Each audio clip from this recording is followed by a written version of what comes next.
Covalent bond fission दो तरह का होता था, एक होमोलिसिस, एक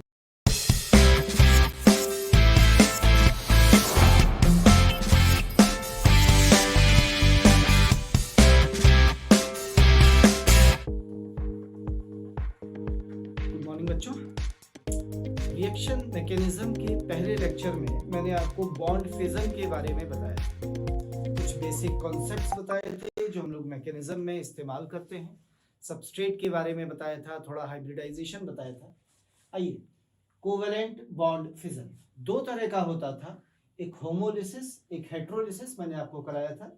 होमोलिसिस में मैंने आपको बताया था जब दो एटम्स के बीच में, मैंने ऐसे करके दो एटम्स लिए थे कार्बन और एक, जब इनके बीच में कोई बॉन्ड सिमेट्रिकली ऐसे टूटता था कि दोनों के दोनों अपना अपना इलेक्ट्रॉन लेकर एक दूसरे से अलग हो जाते थे, तो इस बॉन्ड फिजन को आपने नाम दिया था होमोलिसिस। कुछ याद है?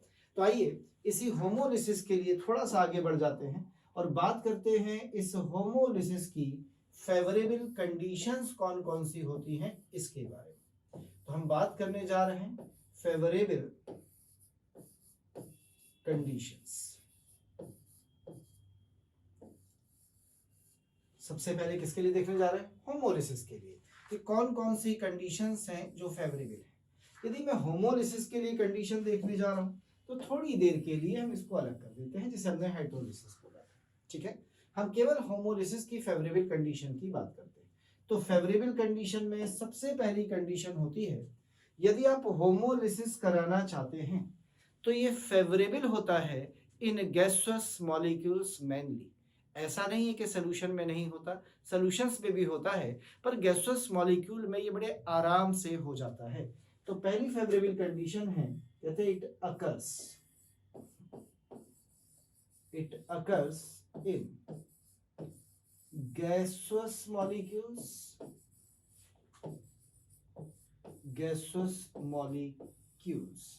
or molecule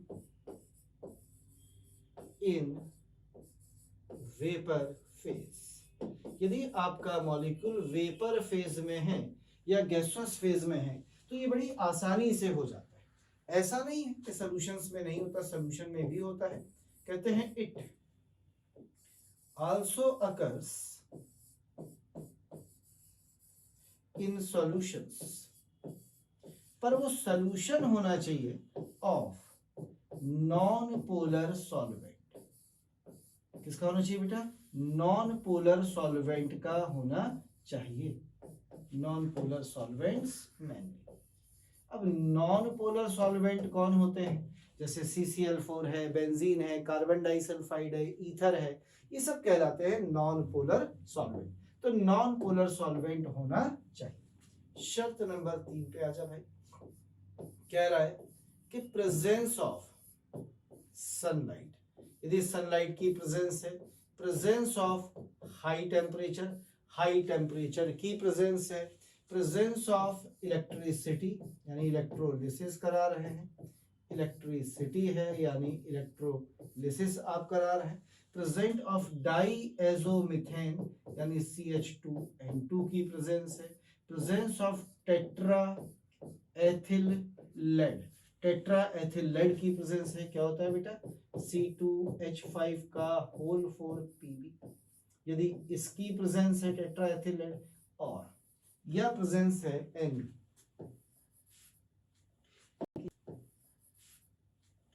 एक और लिख देता हूं।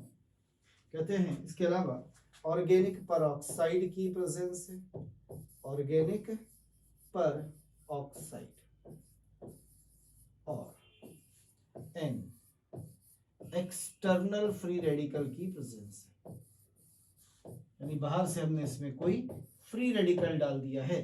तो ये सारे के सारे फेवर्स द होमोलिसिस।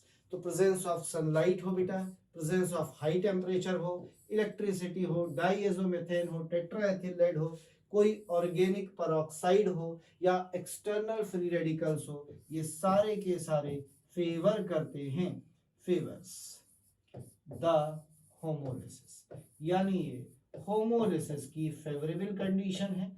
ये सब होमोलिसिस को फेवर करते हैं, इनकी प्रेजेंस में हमेशा होमोलिसिस कराते हैं। आइए थोड़ा सा आगे बढ़ जाते हैं और बात करते हैं पॉइंट नंबर 4। चौथे पॉइंट में कहता है कि इलेक्ट्रोनेगेटिविटी डिफरेंस, जो इलेक्ट्रोनेगेटिविटी का अंतर है, जो डिफरेंस है बिटवीन द बॉन्डेड एटम्स के बीच में मस्ट बी जीरो, ये जीरो होना चाहिए, और या फिर ये बहुत थोड़ा होना चाहिए, लेस होना चाहिए, कम होना चाहिए। और ये कहता है कि कहीं गलती से यदि गलती से if electronegativity difference greater than और इक्वल्स टू 0.9 हो जाए,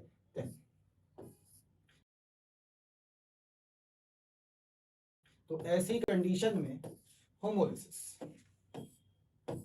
तो कह रहा है ऐसी कंडीशन